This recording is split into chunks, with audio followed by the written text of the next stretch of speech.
이번 시간에는 아, 새로운 파트로 디자인과 주거 파트고요. 두 번째 파트, 6장 주거 공간의 계획을 공부해 보도록 하겠습니다. 주거 공간의 계획에서 그 여러 나라의 자연 환경과 문화적 특성이 반영이 되어 있어요. 주거 공간의 계획이라는 게. 또한 어떤 건축 기술, 이런 수준에 따라서 주택이 다양하게 존재한다. 또한 그 주택의 외관뿐 아니라 실내 공간도 많은 차이를 보일 수가 있다. 알 수가 있겠고요. 사회의 특성이나 거주자의 가치관, 생활 양식, 경제적 능력이 주거 공간 계획에 반영이 되고요. 사회 경제적 수준이 높아지면서 주택의 지역적 특성이 많이 약화되고 주거 수준은 급속도로 높아지고 있습니다. 기능이 있으면서 쾌적하고 또한 외관이나 마감재가 아름다워야 되고 개성이 있어야 되고요. 사람들의 욕구, 주거 공간에서 생활하는 사람들의 욕구가 점점 높아지고 있는 추세이기 때문에 주거 공간의 계획을 거기에 맞춰서 이제 해볼 수가 있겠죠. 또한 주택을 어떻게 분류하냐, 주택의 유형을 어떻게 분류하냐를 한번 보면 단위 주어의 집합 형식에 따라서 아니면 재료 구조, 생산 방식에 따라서 건물의 기능에 따라서 주택의 유형을 분리할 수가 있겠습니다. 그래서 이제 단위 주어의 집합 형식에 따른 분류에 보면 단독주택과 집합주택이 있고요. 그래서 이 단독주택과 집합주택에 대한 내용을 공부해 보도록 해보면 단독주택은 독립적인 출입구가 있어야 된다. 외부 공간을 갖추고 층수는 1층부터 3층까지가 일반적이다. 그래서 단독주택의 장점이 있어요.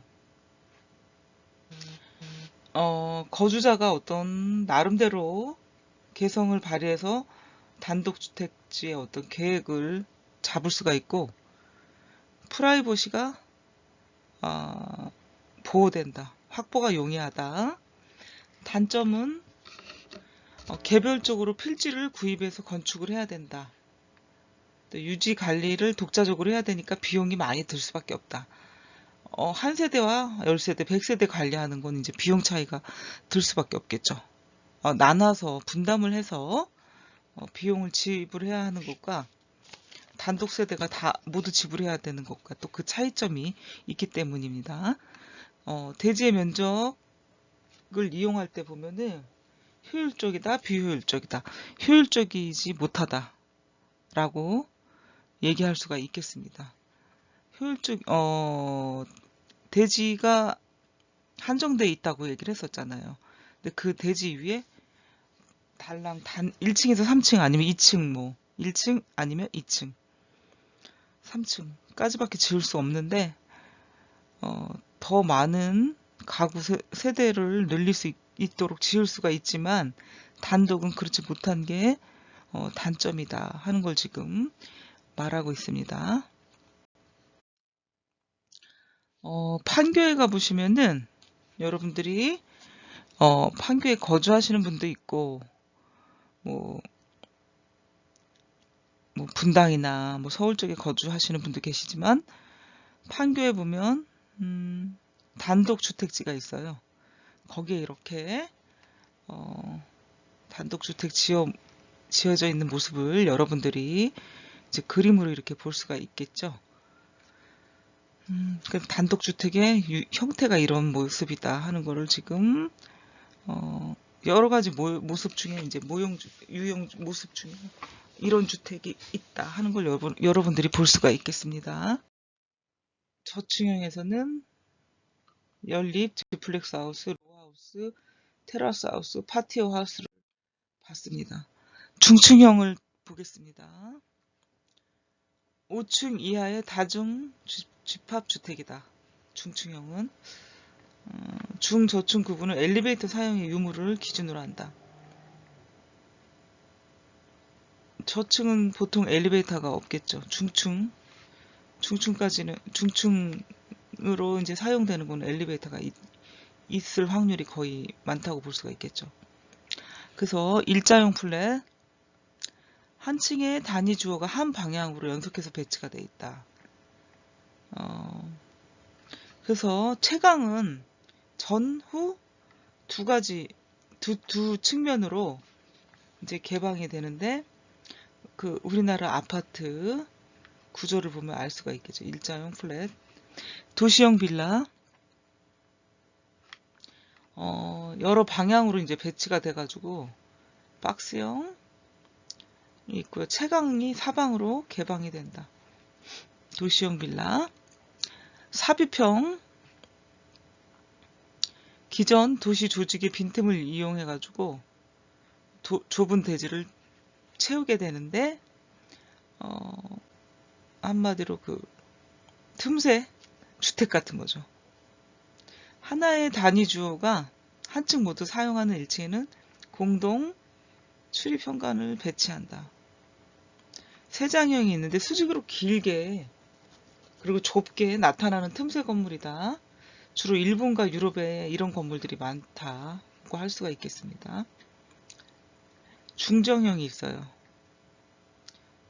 일자형 연립주택으로 미음자 형태로 중정을 둘러싸는 배치로 하고 있는데, 유럽의 전형적인 이런 집합주택의 형태를 띠고 있습니다. 도시 고밀도 계획이 가능하고 경제적이고, 단점으로는 좁은 중정 때문에 통풍이나 환기, 채광이 불리할 수가 있습니다. 세 번째 고층형이 있는데, 공동으로 사용하는 건물 출입구와 외부 공간, 벽, 바닥, 천정 이런 걸 이웃과 공유한다. 그래서 중층형과는 같다. 고층형이지만. 그래서 고층형에는 두 가지가 있습니다. 판상형과 타워형. 판상형은 일반적으로 여러분들이 거주하는 일반적인 아파트를 얘기합니다. 대체로. 그리고 타워형은 우리가 들어보셨을 거예요. 뭐 타워 팰리스 해가지고 주상복합 건물에 많이 쓰는 거죠. 그리고 초고층의 아파트에 많이 지어지는 형태가 타워형이 되겠습니다. 그래서 판상형을 보자면 그 중층 일자형 플랫식 고층화가 되고, 또 싼 가격으로 대량 건설을 할 수 있고요. 디자인이 획일적이다. 한 가지 스타일. 네, 그래서 조금 밋밋하다, 개성적이지 못하다 하는 느낌을 받을 수가 있겠죠. 그리고 또 무미건조한 주거 환경, 계단실형의 이제 어떤 아파트들이 많고요. 편복도형, 중복도형의 구조를 갖춘 것들이 이제 주로 판상형이 되겠고요. 타워형을 한번 볼게요. 현재 많이 지어지는 초고층 아파트다. 20층 타워와 같은 모양으로 탑상형, 그 다음에 각 층에는 중앙에 어떤 코어가 배치가 되고요. 엘리베이터와 계단, 배관 설비가 집중되는 부분을 중심으로 3호에서 5호의 단위 주어가 배치가 된다. 3호에서 5호에 어떤 개별의 주택이 배치가 된다는 거죠. 채광 방향이 사방으로 가능하기 때문에 이 채광에 대한 어떤 불리한 세대가 나오게 된다 하는 게 타워형이 되겠습니다. 그러면 판상형과 타워, 판상형 아파트 구조는 일반적으로 우리가 거주하고 있는 흔히 볼 수 있는 아파트 디자인과 구조라고 볼 수가 있겠고요. 여기 타워형 아파트를 한번 보겠습니다. 그러니까 이렇게 일자형 구조가 아닌 가운데 뭐 엘리베이터나 어떤 설비 시설들을 갖추게 되고 이런 타워형 아파트로 구조를 갖는 모습을 볼 수가 있겠죠.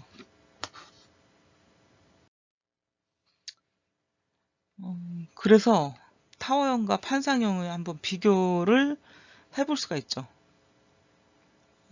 그래서 우리나라는 이제 남향 방향을 이제 선호를 하게 되죠. 그래서 전통 판상형에서는 이런 배치를 했죠.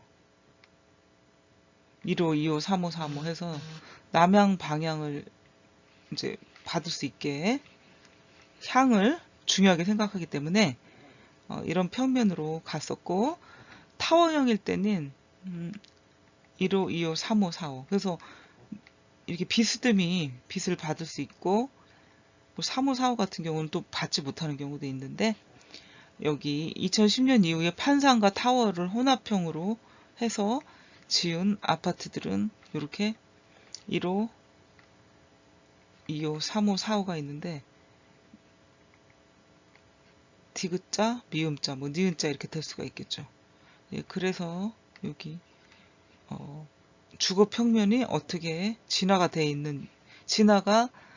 되어 왔는지를 이걸로 그림으로 볼 수가 있겠고요. 타워와 판상형의 비교를 한번 보겠습니다. 장점과 단점. 타워형이죠. 이런 게 타워형은 평면 구조 설계가 가능하다. 독특한 구조죠.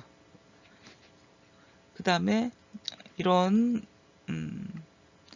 판상형보다는 미관이 우수하다. 또한 동양, 서양, 남양, 남동양 등 다양한 방향으로 건설이 가능하다.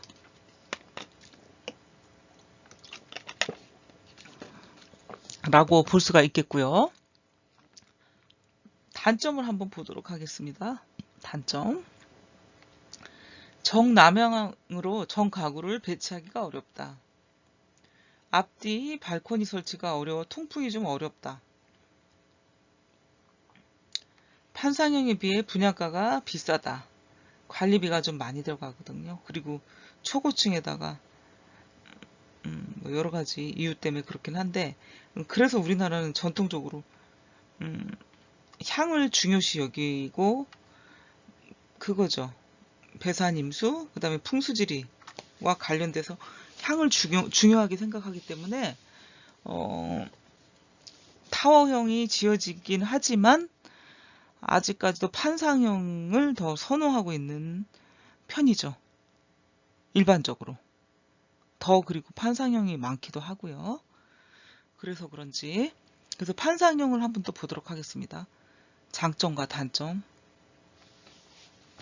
판상형은 전 가구가 남향으로 배치가 가능하다. 남북으로 창을 만들어 통풍이 잘 된다. 또한 건축비가 타워형에 비해서 좀 저렴한 편이다. 남향으로 배치하기가 쉬워가지고 햇빛이 잘 된다. 이런 게 이제 장점이고요. 단점은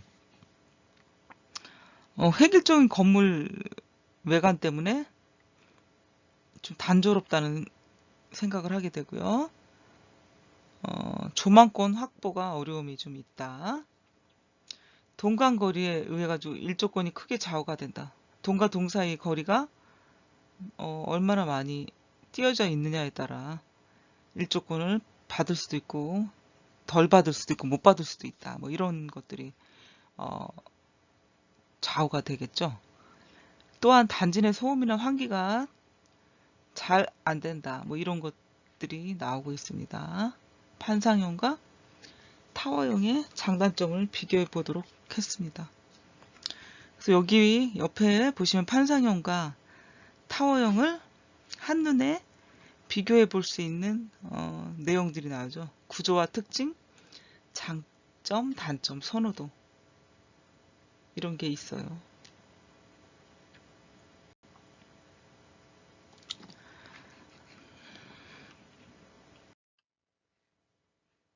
그 다음에 두 번째는 재료와 구조에 따른 분류가 되겠습니다.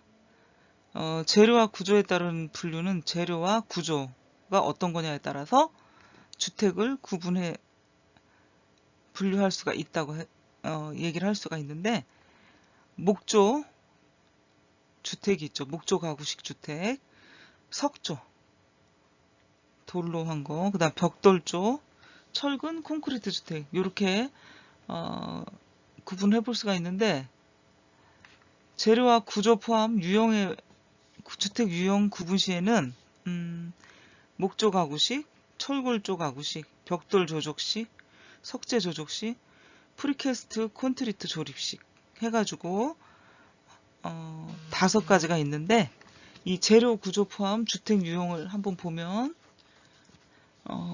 5가지가 있는데, 그것을 한번 공부해 보도록 해보겠습니다. 그래서 첫 번째 목조 가구식은 주로 이제 우리나라 주택인 한옥에서 많이 볼 수가 있겠습니다. 한옥. 그래서 이 한옥은 건물의 뼈대가 되는 기둥과 보호를 구조체로 구성한 다음에요, 지붕, 벽, 바닥 등을 연결해서 구축하는 방식이 되겠다. 우리나라의 한옥은 그 1차적인 요소가 기둥보다, 그리고 2차적인 요소는 벽이다. 그래서 이런 걸 가지고 이제 공간 구성 요소이다, 이렇게 얘기를 하고 있죠. 그래서 이 공간의 규모가 그 공간 구성 요소로 인해서 기둥과 보의 간격에 맞추어서 이루어진다. 공간의 규모가 기둥과 보의 간격. 그럼 여러분들은 기둥과 보가 어떤 건지 이제 한옥 주택의 모양에서 알아볼 수가 있겠죠. 장점으로는 이제 내가 어떤 공간이 필요하냐에 따라 자유롭게 벽체를 배치할 수가 있다. 방 크기도 마음대로 조절할 수가 있겠고요. 건물을 해체하거나 이동, 중축, 개축에 용이하다 라고 볼 수가 있겠습니다. 단점은 재료의 어떤 내구성이 떨어진다. 수명이 길지 못하다. 하중을 견디는 정도가 약해가지고 대형 건물이나 닫힌 건물을 짓는 데는 한계가 있다는 거죠. 화재에 취약하기도 하고요. 그래서 한옥은 뭐 대형이나 아니면 닫힌 건물은 아니죠. 그래서 이 어떤 그 재료에 따라서 지을 수 있는 주택의 유형이 딱 나오게 되는데, 아주 종류가 그렇게 많다고 볼 수는 없죠. 목조로 짓는 주택들은요. 한옥 목조주택 건물을 한번 보도록 하겠습니다. 사진으로. 이런 모양들이 나오죠.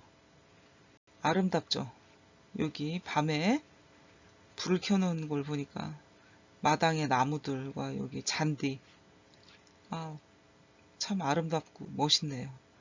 이게 목조 주택 대표적인 건물이 한옥이다. 여러분들이 사진으로 이렇게 같이 볼 수가 있고요.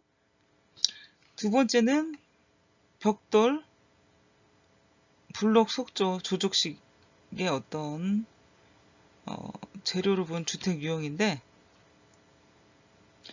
벽돌과 콘크리트, 블럭, 석재와 같은 단위 재료를 몰타르를 붙여가면서 쌓아 올려 짓는 주택이다. 그래서 여기서 여러분들이 모르타르라고 나오죠. 이거는 시멘트 석회 모래에다가 물을 섞어가지고요. 물에다 갠 재료로, 지금 여기 벽돌 나오잖아요. 또 콘크리트, 뭐 블록 이런 게 나오는데, 벽돌, 블록, 석재를 잘 붙게 할 수 있도록 하는데 쓰는 조합이 이제 모르타르가 되겠죠. 시멘트 석회 모래에다가 물을 섞어서 이런 것들이 잘 접합할 수 있게 만드는 게 모르타르의 역할입니다. 그래서 그 모르타르를 바르고 벽돌이나 블록을 쌓게 되죠. 그래서 짓게 되는 주택이 벽돌, 블록, 석조 조족식 주택이다. 벽돌, 블록, 석조 조족식 주택이다. 이렇게 얘기를 하는데, 장점과 이제 단점이 있게 되겠죠. 장점은 내화성이 좋다. 예, 불에 강하고 내구성 좋다. 내구성은 어때요? 수명이 길다. 수명이 오래 갈 수가 있다 하는 주택이 이제 이런 재료로 만든 것들이고요. 보온과 단열에 유리하다. 그리고 벽돌은 외관이 이렇게 우리가 흔히 많이 볼 수가 있기 때문에 친근하고 아름답고 저렴해가지고요. 두루 사용하기에는 적합하다는 거지. 그러니까 어떤 외관의 벽돌을 고르느냐, 또 어떤 가격을 선택해서 가격대를 선택하느냐에 따라 뭐 색상, 그다음에 디자인, 뭐 여러 종류의 벽돌을 구할 수가 있겠죠. 예, 그래서 장점이 많다 하는 걸 여러분들이 알 수가 있겠습니다. 단점은 이게 튼튼하고요, 고급스럽고 그런 느낌을 주는데 만들기가 어렵다는 거죠. 가공이 어렵고 가격이 좀 고가입니다. 이런 게 이제 단점이 되겠죠. 예, 이런 것 때문에 또 단점이 장점이 될 수도 있는 건데 장점 부분에 들어가는 부분도 이제 뭐 단점이 될 수도 있는 부분이 또 되는데 그리고 또 마감 이용 재료 중에서 하중이 크다, 무겁다는 얘기죠. 그래서 건물이 무겁고 벽이 두껍다. 그러니까 보온 단열이 잘 될 수밖에 없겠죠.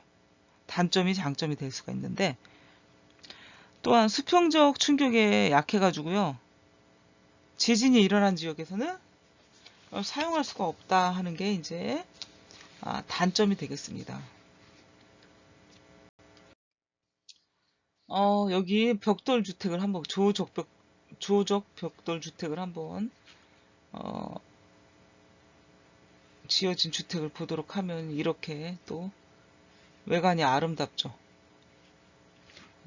그리고 어떤 거를 선택하느냐에 따라 이렇게 색깔도 다르게 나타나죠. 디자인과 모양, 색상, 여기도 마찬가지고.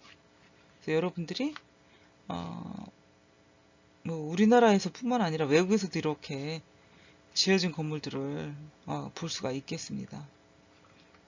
우리나라에서도 많이 여러분들이 아마 보았을 거라고 생각을 합니다.